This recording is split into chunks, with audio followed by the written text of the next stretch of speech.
CAA पर विरोध की आवाज। सीएए एक्ट को सिर्फ आप सीएए से मत देखिए, इसको आपको एनपीआर से और एनआरसी से जोड़कर देखना पड़ेगा। जान देने पर पहुंची बात। কোনো এনআরসি করতে দেব না, এর জন্য যদি আমার জীবনও যায় আমি জীবন দিতে তৈরি। বাংলার মানুষের অধিকার আমি কিছুতেই কাটতে দেব না। किसे मिलेगी सियासी मां? ये ओवैसी भी झूठ बोल रहे हैं, खड़गे भी झूठ बोल रहे हैं, राहुल गांधी भी झूठ बोल रहे हैं।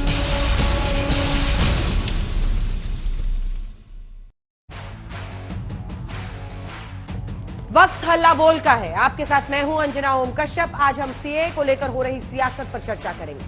सरकार ने सीएए का नोटिफिकेशन जारी कर दिया है, लेकिन विपक्ष किसी भी तरह से इसे पचा नहीं पा रहा। लगातार विरोध की आवाज उठ रही है। ममता बनर्जी ने कह दिया कि भले ही मेरी जान चली जाएगी लेकिन इसे लागू नहीं होने दूंगी। ओवैसी इसे एनआरसी से जोड़कर देख रहे हैं। कांग्रेस ध्रुवीकरण की कोशिश बता रही है। सबसे पहले हम आपको बताते हैं कि सीएए में क्या होगा। दरअसल इसे शरणार्थियों को नागरिकता मिलेगी। आप पूछेंगे कैसे शरणार्थियों को, तो जवाब है गैर मुस्लिम शरणार्थियों को।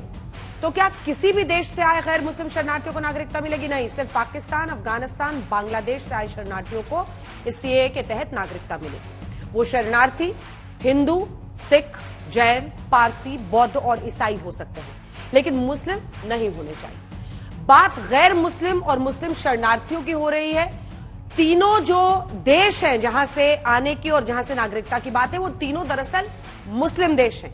ऐसे में ये मानकर कि मुस्लिम वहां पर बहुल हैं और अल्पसंख्यक अन्य धर्मों के ही होंगे, इसीलिए मानवीय आधार पर उन्हें यहां पर नागरिकता देने का ये प्रावधान किया गया है। लेकिन बात उन 3 राज्य सरकारों की जिन्होंने ऐलान कर दिया है कि सीएए लागू नहीं करेंगी। पश्चिम बंगाल, तमिलनाडु और केरल। सीएए को लेकर जबरदस्त जुबानी जंग चल रही है। ममता बनर्जी ने पूछा कि रमजान के वक्त केंद्र सरकार ने लागू क्यों किया। उसमें स्मृति ईरानी ने कह दिया कि ममता एक समुदाय को भड़का रही है। असदुद्दीन ओवैसी ने कहा ये मुसलमानों से कागज मांगने के संदेश हैं। तो हेमंत बिस्वा ने उन्हें कोर्ट जाने की सलाह दी।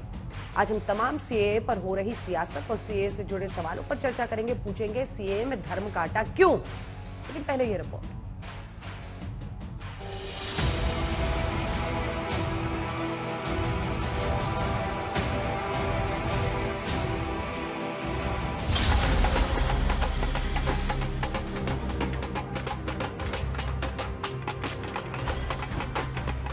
सीएए नागरिकता देने का कानून है, नागरिकता लेने का कानून नहीं है।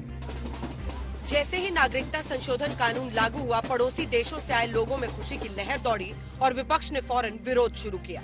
तमिलनाडु, पश्चिम बंगाल और केरल में राज्य सरकारों ने केंद्र को चुनौती दी और कानून लागू करने से इनकार कर दिया। ममता बनर्जी तो जान देने की बातें करने लगी। বাংলায় আমরা থাকতে কোনো ডিটেনশন ক্যাম্প করতে দেব না, কোনো এনআরসি করতে দেব না, কারো অধিকার কাটতে দেব না, কাউকে বঞ্চনা করতে দেব না, কাউকে লাঞ্ছনা করতে দেব না। এর জন্য যদি আমার জীবনও যায় আমি জীবন দিতে তৈরি। বাংলার মানুষের অধিকার আমি কিছুতেই কাটতে দেব না। सीएए को लागू करने के वक्त को रमजान से भी जोड़ा जाने लगा। সংখ্যালঘুরা তো আছেই, ইচ্ছা করেই কালকের দিনটা বেছে নেওয়া হয়েছে, কারণ কালকে থেকে রমজান মাস শুরু হয়েছে। এটা আমরা বুঝি। বিজেপির খেলা হচ্ছে হিন্দুতে হিন্দুতে ভাগ করে দেওয়া, মুসলিমে মুসলিমে ভাগ করে দেওয়া। और जैसे ही चुनाव आया, रामनवमी को पब्लिक हॉलिडे डिक्लेयर कर दिया और फिर निश्चित रूप से किसी न किसी मंच से चुनाव के वक्त चंडीपाठ जरूर करेंगी। निश्चित रूप से ममता बंदोपाध्याय जानबूझकर वोट बैंक की राजनीति के लिए कुछ समुदायों को भड़काएगी, लेकिन हर हिंदुस्तानी जानता है कि नरेंद्र मोदी का ये निर्णय न्याय संगत है, ह्यूमन डिसीजन। असदुद्दीन ओवैसी ने सीएए को एनआरसी से जोड़ दिया। सीएए एक्ट को सिर्फ आप सीएए से मत देखिए, इसको आपको एनपीआर से और एनआरसी से जोड़कर देखना पड़ेगा। और जब वो होगा तो जाहिर है उसमें सबसे ज्यादा निशाना बनेंगे मुसलमान, दलित, आदिवासी और गरीब लोग। ये ऐसा एक सुरक्षा है सीएए के वजह से कि इस देश के नागरिक जो है, जो मुसलमान है, उनको अगर आप बचाना चाहते हो तो बाहर से दंगा फसाद करने वाले लोगों को अंदर आने से रोकना पड़ेगा। दिल्ली के सीएम अरविंद केजरीवाल ने कह दिया कि पड़ोसी देशों के शरणार्थी आए तो चोरी और बलात्कार बढ़ेंगे। पता नहीं वो कौन लोग हैं, क्या हैं, सारी कानून व्यवस्था चरमरा जाएगी, चोरियां, डकैतियां, बलात्कार बढ़ेंगे हमारे देश के अंदर, पूरी कानून व्यवस्था, और पता नहीं कैसे कैसे लोग आएंगे वहां पे। सुरक्षा व्यवस्था, हमारे देश की सुरक्षा व्यवस्था का क्या होगा? चारों तरफ दंगे फैल जाएंगे। ये क्यों लाए हैं कानून? बता रहे हैं बीजेपी केवल अपना वोट बैंक बनाना चाहती है। हमें डकैत भी कहा जा रहा है। हमें इस बात का खेद है भाई अरविंद केजरीवाल जी, ना हम बलात्कारी हैं, ना हम लुटेरे हैं। हम वही हैं अरविंद केजरीवाल जी जो कोविड में आप हमारे को हाथ जोड़ जोड़ के कहते थे लंगर भेजो। हम वही हैं अरविंद केजरीवाल जी जिनको हाथ जोड़कर कहते थे रकाबगंज के अंदर हॉस्पिटल बना दो, ऑक्सीजन दे दो। हम वही हैं, हम बलात्कारी नहीं हैं। हम तो लोगों की जान बचाने वाले लोग हैं। ये घटिया बयान अरविंद केजरीवाल जी को वापस लेना चाहिए। सीएए को लेकर कांग्रेस बीजेपी पर ध्रुवीकरण का आरोप लगा रही है। 4 साल और 3 महीने के बाद ठीक चुनाव के वक्त उन्होंने ये रूल्स की घोषणा की है। मकसद क्या है? पहला मकसद है ध्रुवीकरण। इनकी रणनीति, चुनावी रणनीति ध्रुवीकरण की होती है। अब भारत में भरोसे का भूचाल को भय भ्रम के भौकाल से आप बंधक बनाने की कोशिश करेंगे और इस तरह के फेक फैब्रिकेटेड किस्से कहानियां गढ़ने की कोशिश करेंगे तो उसमें सफल नहीं होंगे। और ये काम इन्होंने 7 दशकों से ज्यादा समय से किया है। सीएए से जुड़े विपक्ष के तमाम आरोपों को केंद्र सरकार खारिज कर रही है। सीएए नागरिकता देने का कानून है, नागरिकता लेने का कानून नहीं है।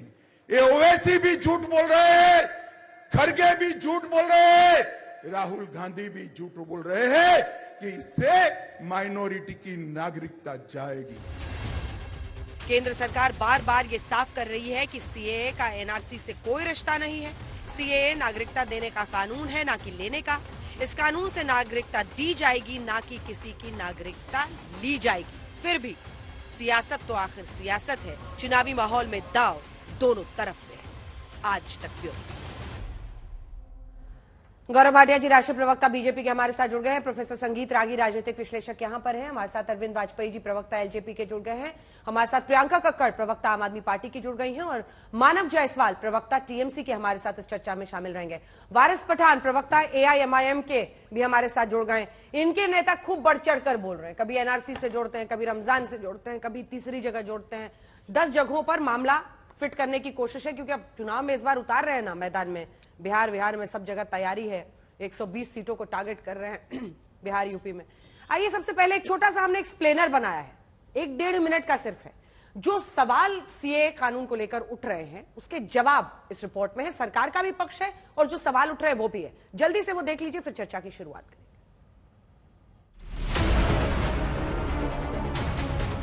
इस कानून के लागू होने से किन लोगों को दी जाएगी नागरिकता, इस वीडियो में जानेंगे ऐसे ही कई सवालों के जवाब। लोकसभा चुनावों की घोषणा से पहले ही देश में नागरिकता संशोधन अधिनियम 2019 लागू कर दिया है। सरकार ने वेब पोर्टल भी अब शुरू कर दिया है। ये कानून संसद के दोनों सदनों से 4 साल पहले ही मंजूर हो गया था। राष्ट्रपति की मंजूरी भी मिल गई कि सिर्फ नोटिफिकेशन का अब इंतजार था। मोदी सरकार ने नोटिफिकेशन भी जारी कर दिया। आखिर किन लोगों को दी जाएगी नागरिकता, ये जानते हैं। नागरिकता देने का अधिकार केंद्र सरकार के पास है।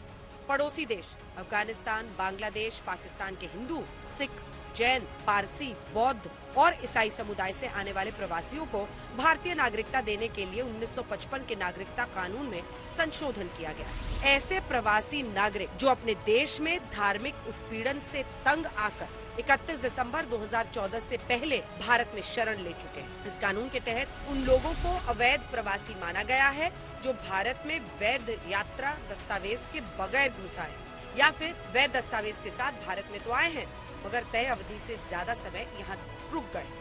गृह मंत्रालय की 2021-22 की रिपोर्ट के मुताबिक 1 अप्रैल 2021 से 31 दिसंबर 2021 तक गैर मुस्लिम अल्पसंख्यक समुदायों के 1414 लोगों को भारतीय नागरिकता दी गई। जिन राज्यों में नागरिकता दी गई है उसमें गुजरात, राजस्थान, छत्तीसगढ़, हरियाणा, पंजाब, मध्य प्रदेश, उत्तर प्रदेश, दिल्ली, महाराष्ट्र के नाम शामिल हैं। सीएए लागू होने से क्या किसी की नागरिकता जाएगी? सरकार ने साफ किया है कि सीएए में किसी भी भारतीय की नागरिकता छीनने का कोई भी प्रावधान नहीं है। गृह मंत्री अमित शाह बार बार साफ कर रहे हैं कि सीएए किसी की नागरिकता छीनने का कानून नहीं है। सीएए के तहत पाकिस्तान, बांग्लादेश और अफगानिस्तान से 31 दिसंबर 2014 से पहले आए गैर मुस्लिम 6 समुदायों को नागरिकता देने का प्रावधान है। आमतौर पर कैसे मिलती है नागरिकता? कानून भारत की नागरिकता के लिए देश में कम से कम 11 साल तक रहना जरूरी है, लेकिन सीएए के तहत 3 देशों के गैर मुस्लिमों को 11 साल की बजाय 6 साल में ही नागरिकता दे दी जाएगी। बाकी दूसरे देशों के लोगों को 11 साल भारत में गुजारना होगा। आवेदन करने की प्रक्रिया आखिर क्या होगी, अब आपको बताते हैं। सरकार की तरफ से पूरी प्रक्रिया ऑनलाइन की गई है। इसके लिए ऑनलाइन पोर्टल भी शुरू हो चुका है। मोबाइल से भी अप्लाई कर सकते हैं। आवेदकों को भारत में प्रवेश करने का साल बताना होगा। आवेदकों से कोई दस्तावेज नहीं मांगा जाएगा। तो इस रिपोर्ट के जरिए कुछ फैक्ट्स हमने आपके सामने रखे, सरकार का भी पक्ष रखा, जो प्रश्न उठ रहे हैं वो भी उसके सामने रखे, ताकि आप भी समझें कि ये क्या है। लेकिन तमाम पार्टियां अपने अपने तरीके से, क्योंकि याद रखिए ये चुनावी साल क्या, अब तो महज 70-80 दिनों की बात है। माना जा रहा है कि मार्च के ही महीने में, मिड मार्च में, अगले 3-4 दिनों में तारीखों की घोषणा होगी। सब आपको समझाने की, भ्रम पैदा करने की कोशिश करेंगे। आपको समझना है कि इस कानून से क्या होने वाला है, क्योंकि कानून लागू तो देश में हो चुका है। गौरव भाटिया जी, पोर्टल शुरू हो चुका है और आप लोग बार बार कहते हैं कि ये लोग भ्रमित करेंगे। स्मृति ईरानी जी कह रही हैं कि भड़काएंगे एक खास संप्रदाय को। सवाल है कि ये आपका काम है कि आप सभी की जितनी भी डर है या वो भयभीत ना हो, इसके लिए आप बताएं। सवाल यह है कि वो कह रहे हैं कि जो मुस्लिम हैं उनसे, ओवैसी साहब ही कह रहे हैं कि अब पेपर्स मांगना शुरू करेंगे और जब उनके पास पेपर्स नहीं होंगे तो उनको देश से बाहर कर देंगे, नागरिकता उनकी छीन ली जाएगी। आप समझाइए कि ये नहीं होगा क्या?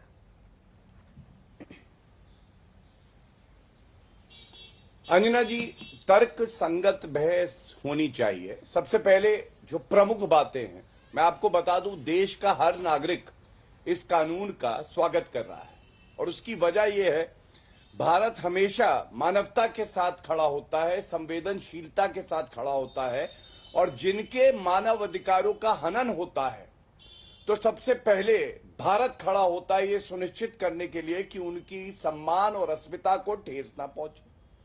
मैं आज एक सवाल पूछ के शुरुआत करता हूं और चुनौती के साथ पूछता हूं। अंजना जी, 2019 में ये कानून आया, सिटीजनशिप अमेंडमेंट एक्ट, तब भी ये भ्रम फैलाया गया कि मुसलमानों की नागरिकता चली जाएगी, उनको टारगेट किया जा रहा है। आज मैं जानना चाहता हूं, 4.5 साल में एक भारतीय मुस्लिम नागरिक जिसकी नागरिकता छीनी गई हो, ये बताएं कृपया। दूसरी बात, ये जो रूल्स आए हैं, कौन सा अधिकार जो कि संविधान देता है वो छीना जा रहा है इन रूल से? क्योंकि ये कानून जो है ये नागरिकता देने का कानून है, लेने का है नहीं।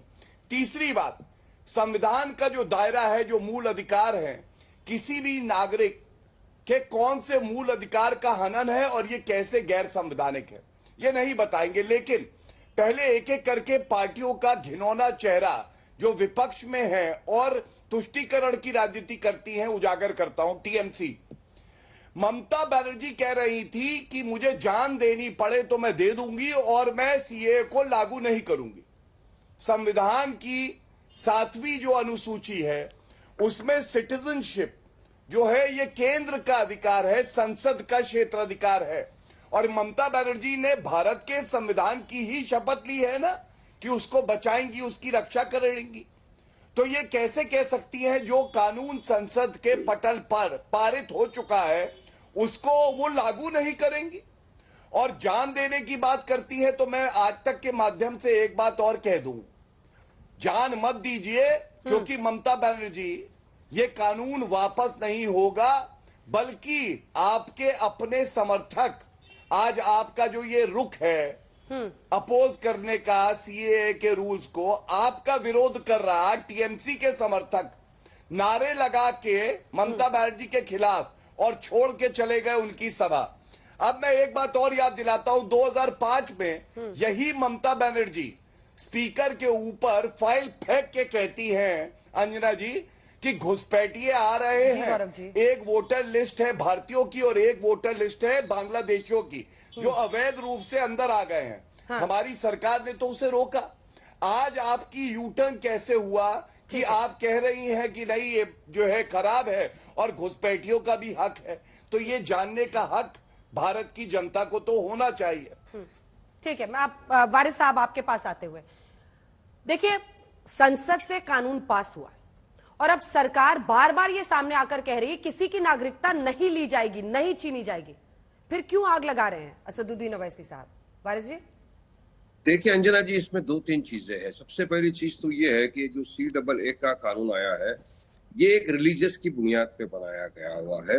राइट टू इक्वालिटी का ये पूरा उल्लंघन है, इसलिए संविधान का पूरी तरह से ये उल्लंघन करता है, क्योंकि ये बौद्ध भाई को, सिख को, हिंदू भाइयों को, ईसाइयों को तो शरणार्थी देने की बात करता है, मगर वहीं पर मुसलमानों के खिलाफ, मुसलमानों के लिए नहीं है। तो काफी सुप्रीम कोर्ट के इसके जजमेंट्स भी हैं कि आप राइट टू इक्वालिटी का ये संवैधानिक कानून है। बात नंबर 2 ये है कि आप CAA को एक आइसोलेशन में नहीं देख सकते जरा, आपको देखना पड़ेगा NRC NPR के साथ। अभी जब सुप्रीम कोर्ट मॉनिटर्ड NRC की चीज हुई थी आसाम के अंदर, हमने सबने देखा करोड़ों रुपया खर्चा हो गए, तकरीबन उसमें लाखों हमारे हिंदू भाई बहनों के ही नाम गायब हो गए, कुछ मुसलमानों के भी नाम गायब थे उसमें लिस्ट में, जिसमें एक तो वहां के जस्टिस थे जो चीफ जस्टिस रह चुके थे पुराने, उनके भी नाम नहीं थे।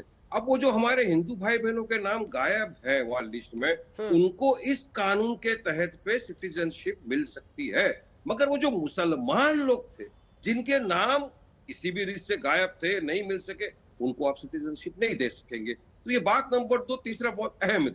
अब तीसरी बात जो बहुत अहम बात है जो पूरा देश इस वक्त ये बोल रहा है वो ये है कि चुनाव घोषित होने वाले 15-16 तारीख को हमने सुना था आचार संहिता लागू हो जाने वाली है। तो मोदी जी अमित शाह को इतनी क्या जल्दी पड़ गई कि अचानक से CAA का ये सीधा ड्राफ्ट लेकर आ गए।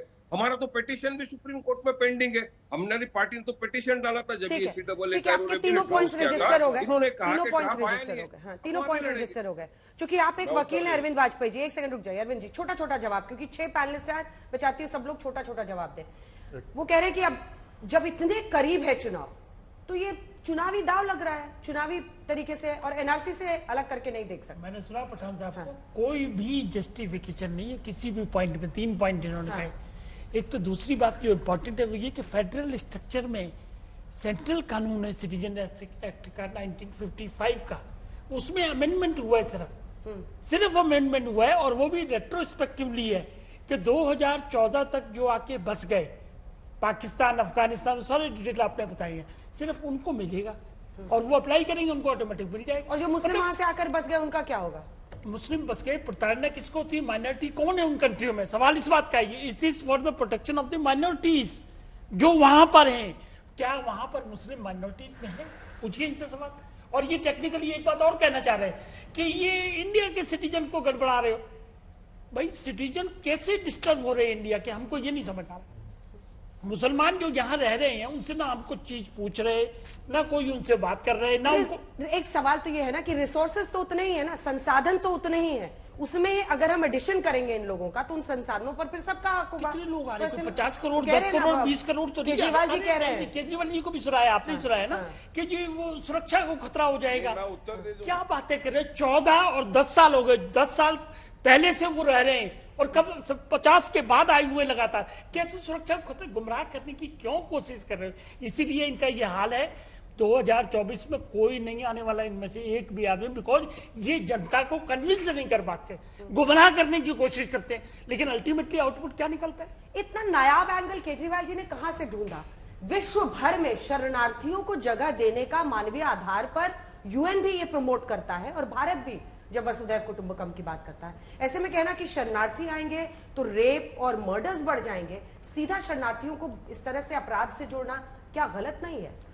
सभी को नमस्ते। अंजना जी आप कैसे डिटरमिन करेंगी कि कौन कब आया और कौन किस बेसिस पे प्रताड़ित होकर आया? अब आप देखिए, अगर अफगानिस्तान, पाकिस्तान, बांग्लादेश में 5 करोड़ लगभग अल्पसंख्यक हैं, आप उनको, उनके पास कोई कागज तो है नहीं, कागज तो भाजपा ही बना रही है।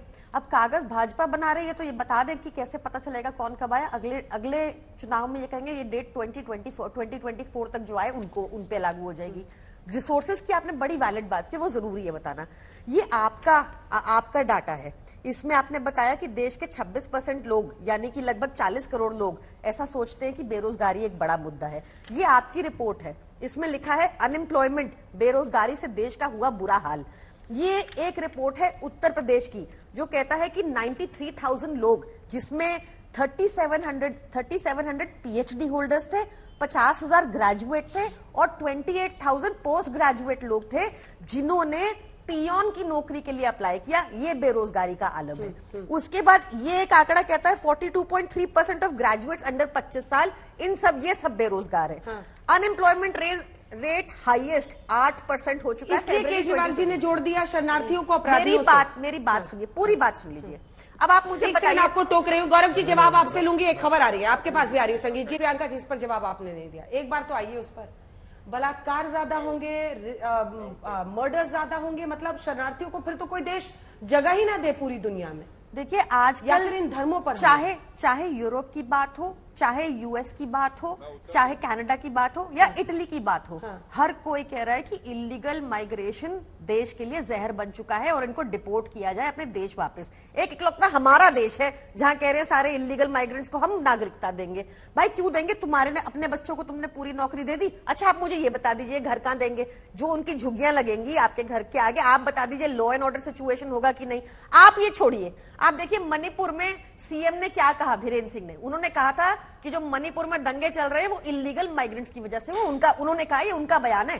तो ये कैसे समाधान निकालेंगे इन चीजों का? क्यों हमारे बच्चों के हिस्से का किसी और को दे रहे हैं जब हमारे बच्चों के लिए पर्याप्त नहीं है? इजराइल भेज रहे हैं नौकरी के लिए, युद्ध में हमारे बच्चों को हरियाणा से इजराइल भेजा जा रहा है। गौरव जी एक छोटा सा जवाब, फिर आ रही हूँ संगीत जी।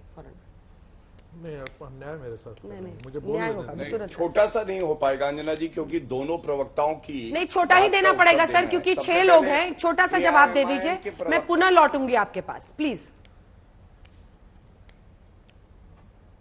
अंजना जी मैं प्रयास करूंगा बहुत कम शब्दों में गागर में सागर भरूं।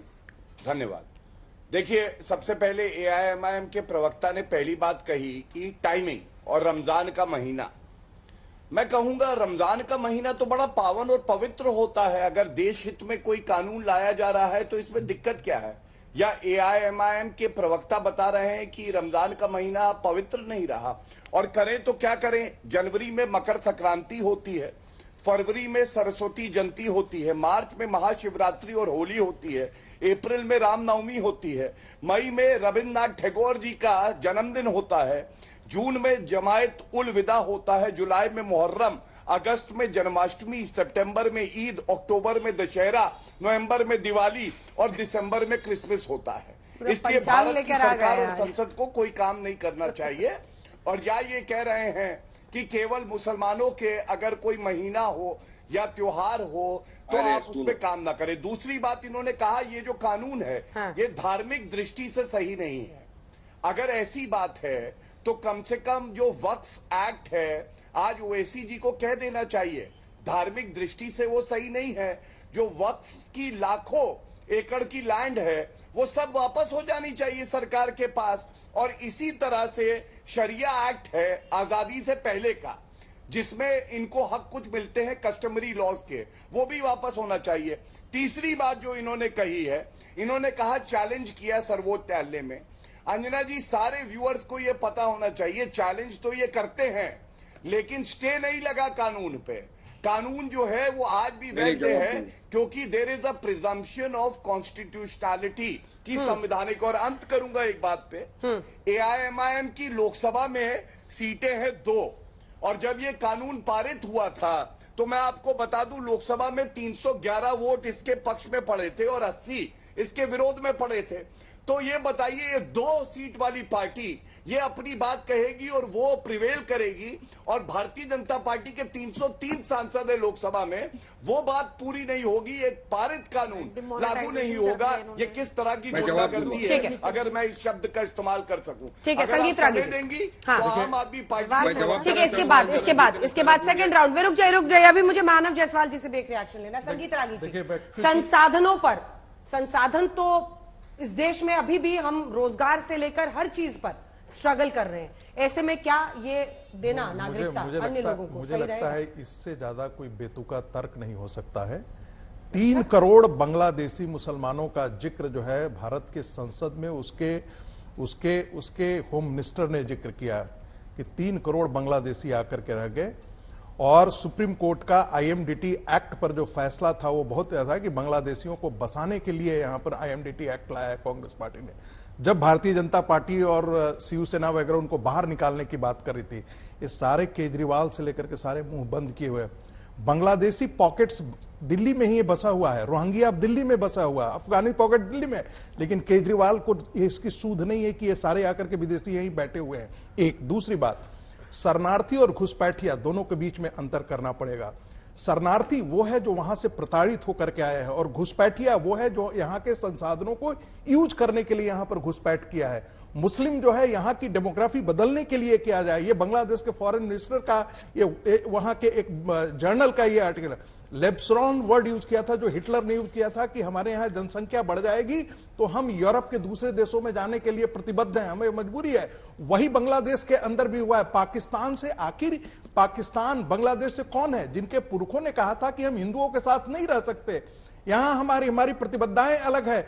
ऐसे दुश्मनों के पुत्रों को, औलादों को भारत में बसाने के लिए भारत का मुसलमान क्यों लड़ाई लड़ रहा है। एक और बात जिक्र कर देना चाहता हूं, जो ये कह रहे हैं कि भाई ये राइट टू इक्वलिटी है, राइट टू इक्वलिटी का यहां वायलेशन कहां हो रहा है भाई? राइट टू इक्वलिटी क्या फॉरेनर्स के लिए है क्या? और पूजा के आधार पर, रिलीजन के आधार पर तो कानून बना ही हुआ है इस देश में। वर्शिप एक्ट खत्म कर दीजिए ना, हम तो चाहते हैं कि वर्शिप एक्ट खत्म कर दीजिए। ये वक्फ बोर्ड की कानून जो बनाया था 1995 का, कांग्रेसियों ने तो सारा सुपुर्द कर दिया, मस्जिदों को सुपुर्द कर दिया, मौलानाओं को सुपुर्द कर दिया। वक्फ कहती है कि ये जमीन रेलवे की जमीन वक्फ की जमीन है तो इस्लाम की जमीन हो जाती है, उसको आप वो जाकर के रेलवे वाला डिफेंड करेगा, वो उसको बताना पड़ेगा कि वो हमारी जमीन नहीं है। मानव जी से एक रिस्पॉन्स, उसके बाद प्रियंका जी फौरन आऊंगी। मानव जी से एक भी रिएक्शन नहीं हो पाया। आखिर क्यों इस तरह से चुनावी माहौल में परिस्थितियों को बिगाड़ना है? मानव जी, संसद से पारित एक कानून है, कैसे मुख्यमंत्री कह सकती है वो नहीं करेंगी? और ये तो मतलब केंद्र सरकार को देना है ये नागरिकता, तो ये इस तरह से लोगों को भड़काना, जब तक मेरी जान है, जान वान की बात करने की क्या जरूरत है इसमें? हमने देखा था दिल्ली में दंगे तक हुए थे इसी मामले में, विरोध से शुरू हुई थी। नहीं, आपने, आपके साथ तो मैं सभी को पहले नमस्कार करना चाहता हूँ। और दंगे हुए थे वही जहाँ पे बोले थे ना लोगों ने कि गोली मारो डैश डैश को, ऐसे लोगों का बयानबाजी हुआ था। कपिल जी बोल के इनके एक बहुत बड़े नेता है भाजपा के, वो टपक टपक के भाजपा में चले गए, और क्या क्या बयानबाजी उन्होंने पहले करी है, पूर्व आत्मा जब उनकी थी, वो भी देखा गया है। मानवता की बात करते हैं हमारे बड़े भाई साहब है गौरव भाटिया जी। अरे कैसी मानवता भाई साहब, आप लोग बहुत मानवता की बात करते हैं, मणिपुर भूल गए। तीसरी बात, जहां तक सीए की बात हो रही है मैडम, हम तो चाहते हैं कि धर्मनिरपेक्ष हो। हम, आपने अभी एक शब्द यूज किया वासुदेवाय कुटुंबकम, हम है उसके नागरिक, हम सनातनी हैं, तो तकलीफ क्या है? हम चाहते हैं हर धर्म का सम्मान हो। और यहाँ पे बात करते हैं भाई वक्फ बोर्ड की, हम तो पता ही चल गया, हम भूल गए कि टॉपिक क्या है, सीए टॉपिक है कि वक्फ बोर्ड टॉपिक है। तो भाई हमारे जो त्यागी भाई साहब हैं, संजय त्यागी जी, उनको बोलिए कि थोड़ा बहुत चिंतन करके टॉपिक पे रहे, टॉपिक पे ही सीमित रहे, ट्रैक को बदलिए। आज टीवी राजेश्वर की रिपोर्ट पढ़िएगा, क्या पश्चिम बंगाल के बारे में लिखा है उन्होंने। करके एक्सपेरिमेंट करके एक तरह के देश को गिनी पिग बना देना चाहते हैं। अरे 4.5 साल से सो रहे थे क्या महाराज? क्यों 4-4.5 से सो रहे थे? कुछ तो किया होगा। तो आप इतना 24-24 घंटा काम करते हैं, 18-18 घंटा आप सो नहीं पाते हैं, तो आपने काम किया नहीं। आपको 9 बार नोटिफिकेशन का टाइम लाइन लेना पड़ा। टाइम लाइन देखिए, इलेक्शन है, पोलराइजेशन करो, क्योंकि इनके पास तो कुछ है नहीं, इन्होंने कोई कार्य किया नहीं, देश को सुखमय जीवन दिया नहीं, देश की आत्मा रो रही है, इनको चिंता नहीं, इनको अमृत काल चाहिए। ये जितने लोभी भाजपाई है इनको अमृत चाहिए, लेकिन पूरा देश जहर पी रहा है, इनको नहीं दिख रहा। आज बेरोजगार हमारे युवा बैठे हैं, नौकरी के बदले एग्जाम देते हैं तो एग्जाम में आपके लीकेज हो जा रही है, आप इतना तो कर नहीं पा रहे, और आप देंगे नागरिकता। अरे नागरिकता तो आप ही को देनी है। तो मैं तो यही इतने दिन से हम बोल रहे हैं कि बंगाल में ममता बनर्जी ने किसी को नागरिकता नहीं दी, नागरिकता तो केंद्र सरकार ने दी है। ये तो अच्छी बात है, ये तो आपने एक्सेप्ट कर लिया। तो भैया तो 2 करोड़ 3 करोड़ 50 करोड़ जो बांग्लादेशी है और रोहिंग्या है, तो अमित शाह जी इसके जिम्मेदार है। तो अमित शाह जी को तो रिजाइन कर देना चाहिए। लेकिन रागी जी को नहीं लगेगा इस चीज की, उनको बहुत प्रॉब्लम है, ये बोल नहीं पाएंगे। अगर भाजपा के खिलाफ बोलेंगे तो भाई कल से टाटा बाय बाय, ये चलेगा। सिस्टम में आइए, आप बोलिए कि हम नागरिकता देने की कानून, हम तो चाहते हैं कि नागरिकता दीजिए, लेकिन जो एनपीआर एनआरसी जो क्रोनोलॉजी से समझाते हैं उनके लिए मना कर पाएंगे? अच्छा कर पाएंगे दोनों जन जो बैठे हैं? नहीं, मैं आपसे जानना चाहता हूं कि 10 सेकंड में इस देश में जेन्युइन नागरिक कौन है और विदेशी घुसपैठिया क्या है, इसके लिए एनआरसी होता है तो आपको दर्द क्यों हो रहा है? आप क्या चाहते हैं कि पाकिस्तानी पॉकेट्स और बांग्लादेशी पॉकेट्स इस देश में खड़े हो जाए, म्यांमार के रोहिंग्या इस देश में आकर खड़े हो जाए? मैच मत बनाए, स्टूडियो में उसका फायदा मत उठाए। मानव जी एक सेकंड चिल्लाइए मत। एक तो आपका ऑडियो थोड़ा तेज आ रहा है, तो अगर आप धीरे भी बोलेंगे आवाज अच्छी आएगी दर्शकों को। Gaurav ji, it's all right, मुझे अच्छा ठीक है, सॉरी। मानव जी, एक सवाल है और वो सवाल बहुत बड़ा है, इसको ध्यान से सुनिएगा और ऑनेस्टली जवाब दीजिएगा। टाइमिंग पर प्रश्न खड़े करना सही है, लेकिन जब आप मालदा, मुर्शिदाबाद, कोलकाता की स्थिति को देखिए, जहां पर बड़े पैमाने पर बांग्लादेशी मुस्लिम आए हुए हैं और वहां पर टीएमसी के नेता खुलकर कहते हैं कि हम आपकी मदद करेंगे वोटर लिस्ट में आपका नाम घुसाने में। मैं अनेकों ऐसे उदाहरण दे सकती हूं जिसमें ऐसी बात कही गई है टीएमसी के नेताओं की तरफ से, वोटर लिस्ट में उनका नाम डाला जाता है। क्या ये आपके लिए एक चिंता की बात नहीं है कि ऐसा हो रहा है? और एक पूरे राज्य में डेमोग्राफी ऑफ इंडियन वोटर्स, यानी कौन वोट डालेगा वो भारत का नागरिक नहीं भी हो तो डाल सकता है, ये क्या चिंता की बात नहीं है? इस पर तो आप लोगों ने कभी मुंह नहीं खोला। सूट करता है टीम से नेताओं? नहीं, मैं तो पहली बात आपको याद दिला देना चाहता हूं, तो जब हमारी जो नेत्री है ना ममता बनर्जी, जिस तरीके से मार के उनको लहूलुहान कर दिया था, जो पूरे देश में सबसे पहले वोटर कार्ड, नागरिकता के हिसाब से वोटर कार्ड मिले, जेन्युइन लोगों को वोटर कार्ड मिले, उन्हीं की मुहिम है। आज वो मुहिम जो 2005 की याद दिलाता है ना, जब दीदी मुख्यमंत्री नहीं थी, उस समय वो सिर्फ एक सांसद थी, तब उन्होंने बोला कि पूरे देश में वोटर कार्ड होना चाहिए, यूनिक वोटर कार्ड होना चाहिए, और ये घुसपैठिया देश में नहीं आए। हम घुसपैठियों को देश में, आज हमारी सरकार 2011 में बनी अंजना जी, उसके बाद 2014 में मोदी जी आ गए। अच्छा, आप कोलकाता में रहते हैं, आप कोलकाता में रहते हैं मानव जायसवाल, कोलकाता में ही रहते हैं ना? आप मुझे बताइए, क्या वहां पर मतलब एक पूरा मतलब अलग अलग जगह पॉकेट्स नहीं बसे हुए बांग्लादेशी मुस्लिम्स के, और उनमें से कई लोग मैडम आपको समझना होगा, जो 10 साल से मोदी जी शासन में है, जो बॉर्डर इनके इलाके में है, अमित शाह जी बॉर्डर की रखवाली कर रहे, तो मैंने ठीक है गौरव जी, सबकी बातों का आप जवाब दीजिए, उसके बाद में प्रियंका जी आ रही है। ऐसी बातें नहीं है मैडम, सुनिए, बांग्लादेश और बंगाल जो है, आप जब डिनाई कर रहे हैं तो क्या किया जा सकता है? आपको भी सच्चाई पता है, सच्चाई आपको भी पता है, बहुत सारे लोग आए हैं, आवाज दीजिए, हम उनको निकाल के बाहर नहीं भेज सकते। एक एक करके प्लीज, अपनी थोड़ा सा वारिस भाई थोड़ा इंतजार कीजिए। गौरव जी, उन्होंने हमारे देश के प्रति उन्होंने समर्पण दिखाया है। देखिए, एक एक करके दो पार्टियों के प्रवक्ताओं की बातों का उत्तर देता हूं। पहले पापी आपसे शुरू करते हैं। इनका तर्क क्या है? इनका तर्क ये है कि संसाधन जो है वो भारतीय नागरिकों के लिए पहले इस्तेमाल होना चाहिए और नौकरी भारतीयों को मिलनी चाहिए, यही तर्क दिया है ना। हाँ। मैं कहता हूं भारत सरकार प्रतिबद्ध है, लेकिन एक बात बताइए, सर्वोच्च न्यायालय ने सर्बानंदा सोनोवाल का केस था, कहा करीब 1.5 से 2 करोड़ ऐसे बांग्लादेशी हैं जो असम में, पश्चिम बंगाल में घुस गए हैं और एनआरसी होना चाहिए, सर्वोच्च न्यायालय ने कहा। अरविंद केजरीवाल ने विरोध किया इसका, और मैं ये पूछना चाहता हूं कि जब आप ये 1.5 से 2 करोड़ घुसपैठियों के घुसने का और उनका आकलन ना हो इसका विरोध करते हैं, तो आज आप, क्योंकि हिंदू, सिख, ईसाई, पारसी, जैन, बौद्ध को नागरिकता मिल रही है जो कम नंबर में है, तो आपको बड़ी तकलीफ हो रही है।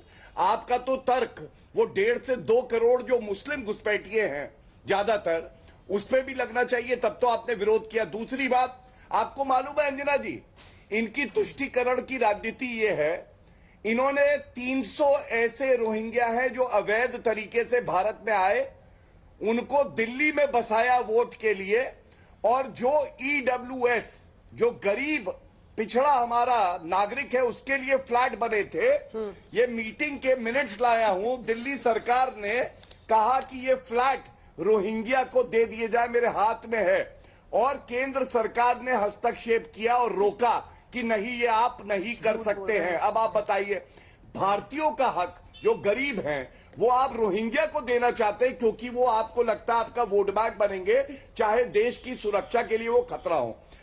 तीसरी बात, टीएमसी से मैं पूछना चाहूंगा, मैंने आपसे कहा ममता बनर्जी ने संविधान की शपथ ली है, क्या वो ये कह सकती है कि कानून लागू नहीं करेंगे? कोई उत्तर नहीं मिला। लेकिन मैं एक और बात पूछ लेता हूं।